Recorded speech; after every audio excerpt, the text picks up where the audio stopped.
অন্ডাল ব্লকের অন্তর্গত খান্দ্রা নবচেতনা ওয়েলফেয়ার সোসাইটির পক্ষ থেকে অত্যন্ত উৎসাহ ধর্মীয় ভক্তি ভরে পালিত হলো রাস উৎসব। এ শুভ উপলক্ষে আয়োজিত হলো কলস যাত্রা রক্তদান শিবির। সকালে খান্দ্রা চণ্ডী মণ্ডপ প্রাঙ্গণ থেকে শুরু হয়ে মোট 50টি কলস নিয়ে শোভাযাত্রা রওনা দেয়, যা শঙ্খধ্বনি ও ভক্তিগানের মধ্য দিয়ে খান্দ্রা পুকুর পর্যন্ত গিয়ে শেষ হয়। নারীদের অংশগ্রহণে ভক্তিময় এই কলস যাত্রা সমগ্র এলাকায় উৎসবের আমেজ এনে দেয়। রক্তদান শিবিরে মোট 30 জন রক্তদাতা স্বেচ্ছায় রক্তদান করেন। এই মানবিক উদ্যোগে স্থানীয় মানুষের সংগঠনের সদস্যদের সহযোগিতা ছিল চোখে পড়ার মতো। সংগঠনের সম্পাদক অমিত বন্দ্যোপাধ্যায় জানান, প্রতি বছরের মতো এবছরও রাস উৎসব উপলক্ষে কলস যাত্রা ও রক্তদান শিবিরের আয়োজন করা হয়েছে। পাশাপাশি সন্ধ্যায় সাংস্কৃতিক অনুষ্ঠানের আয়োজন করা হয়েছে, যেখানে স্থানীয় শিল্পীরা নৃত্য, সঙ্গীত ও নাট্য পরিবেশন করার মাধ্যমে সকলকে মুগ্ধ করবেন। এই অনুষ্ঠানে উপস্থিত ছিলেন দুর্গাপুরের এসডিও সুমন বিশ্বাস, জেলা পরিষদের সদস্য কৃষ্ণা ব্যানার্জি, ওখরা আউটপোস্টের আইসি শিউলি মণ্ডল এবং বিশিষ্ট সমাজসেবী নরেশ শর্মা, উত্তম সাধু। তাদের উপস্থিতিতে উৎসব আরো বর্ণময় হয়ে ওঠে।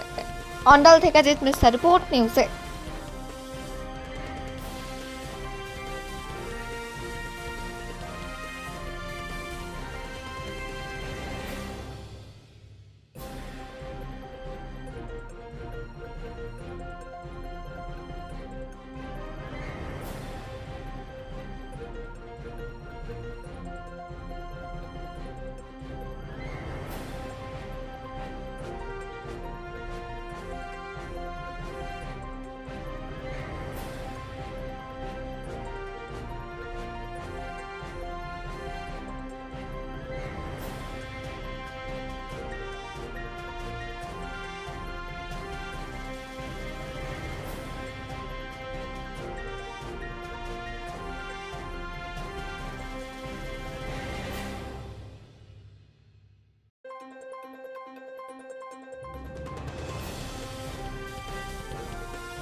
কর্মসূচি রাস উৎসব উপলক্ষে প্রত্যেক বছরের মতন এবছর আমরা রেখেছি। যেমন সকালেই হয়েছে আমাদের কলস যাত্রা।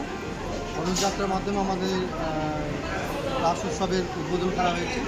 তারপরে আমাদের 10:30 থেকে শুরু হয়েছে আমাদের রক্তদান শিবির। আমাদের স্বর্গীয় উদয় মুখার্জি স্মরণে, আমাদের পাড়ারই আমাদের ক্লাবেরই অন্যতম কর্ণধার উনি ছিলেন।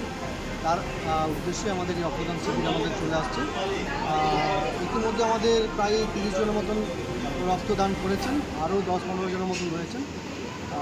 এরপরের হচ্ছে যে সন্ধ্যেবেলায় হচ্ছে আমাদের ছোট্ট ছোট্ট কচি কাঁচা ছেলেদের, বাচ্চাদের তাদের নাটক আছে, তাদের গীতি আলেখ্যা আছে, গীতিনাট্য আছে। এবং সবাই মিলে একটা সুন্দর পরিবেশের মাধ্যমে আমাদের এই একটা আজকের দিনটা আমাদের উদযাপন হবে। এরপর আগামীকাল হবে আমাদের রাসযাত্রা উপলক্ষে রাসের জন্য কীর্তন, পালা কীর্তন, দেখি আমাদের দেবাশিস জ্যোতি কীর্তনিয়া উনি আসছেন, তাকে পরিবেশনও করবেন।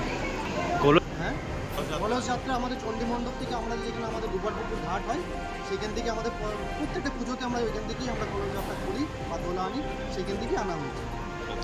মোটামুটি 50 জন মহিলা ছিল যে কলস যাত্রা অংশগ্রহণ করেছে। অমিত ব্যানার্জি, খান্দ্রা নবচেতনা ওয়েলফেয়ার সোসাইটির সেক্রেটারি।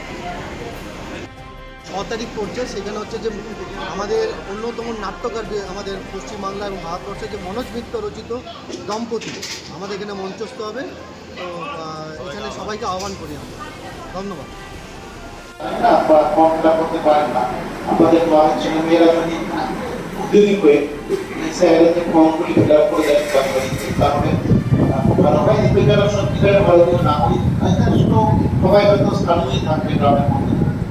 তাদের যেন অসুবিধা না হয়, তারা 2025 সালে যে নাম ছিল তার সঙ্গে এখনকার নাম লিখিয়ে যেন ফর্মটা ফিল আপ করতে পারেন। এবং আপনাদের ক্লাবের সম্পদের কাছে অনুরোধ করবো, সদস্যদের কাছে অনুরোধ করবো আপনারা তাদের সহযোগিতা করতে। নমস্কার, ধন্যবাদ।